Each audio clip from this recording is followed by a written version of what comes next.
Kurnool bus ప్రమాదంలో శివశంకర్ మృతి చెందడం జరిగింది. మనతో శివశంకర్ తల్లి ఉన్నారు. అమ్మా చెప్పండి అమ్మా, అసలు ఏం జరిగింది, మీకు ఏం తెలిసిందమ్మా?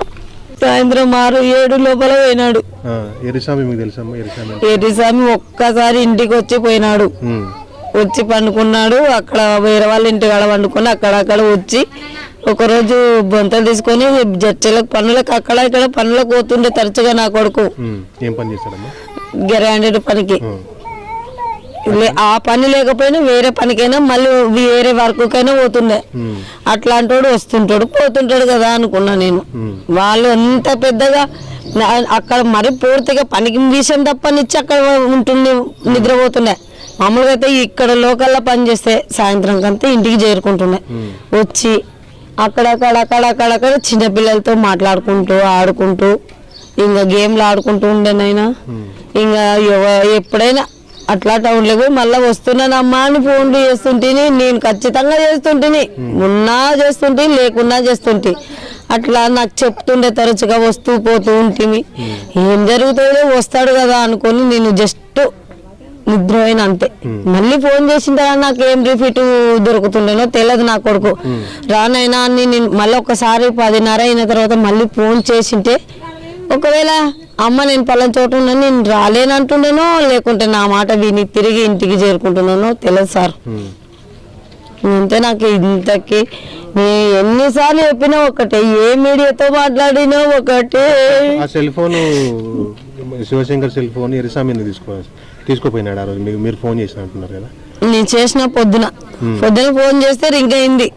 తర్వాత మళ్ళా ఒక గంటన్నర మళ్ళీ ఇక్కడ జీజీహెచ్ ఎదురుగా ఎమర్జెన్సీ వాడికి ఎదురుగా కూర్చొని రింగ్ చేసినాను.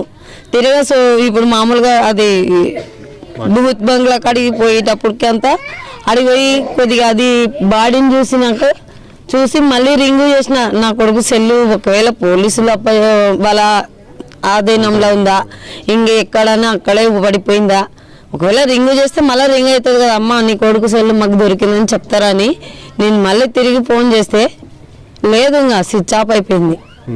అక్కడ ఏం జరిగిందో ఎంతవరకు ఉన్నారో. నాన్నైతే 10:30 వస్తానన్నాడు. డ్రోన్కి పనికి పోయి మాట్లాడుకొచ్చుకుంటానని నాతో మాత్రం అన్నాడు ఆ మాట. ఇంకా మళ్ళా ఆయన నేను ఇక్కడ ఉన్నాను అక్కడ ఉన్నానని మళ్ళీ ఆయన కాల్ చేయలేదు, నేను ఆయనకి తిరిగి కాల్ చేయలేదు. ఇంకంతే. వస్తాడని ఒక నమ్మకంతో నిద్రపోయినా అంతే. తిరిగి 3-2:30 ఆ టైంలో నాకు మెలకొచ్చి ఆ వాకిలి ఈ వాకిలి తెరిచి చూస్తే ఎందుకు పర్పేసిన పిల్లోడు ఇంకా రాలే, వాకిలి తట్టాలే, వాన చూస్తూ వస్తుంది.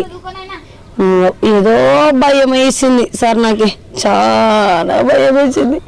ఒంటరికి ఇంట్లో ఉండా ఎందుకు నేను ఇంత బాగా కనపడిస్తుంది అనుకుంటున్నాను. నేను పొద్దుని కల్లా ఇట్లా జరుగుతాదా అని నేను ముఖ్యంగా రాత్రి కల్లా వస్తాడనుకున్న కొడుకు అనంత లోకాలకు వెళ్ళిపోయాడని చెప్పి తల్లి చెప్తున్న పరిస్థితి. కర్నూలు నుంచి శివరాజ్ కుమార్, ప్రైమ్ న్యూస్.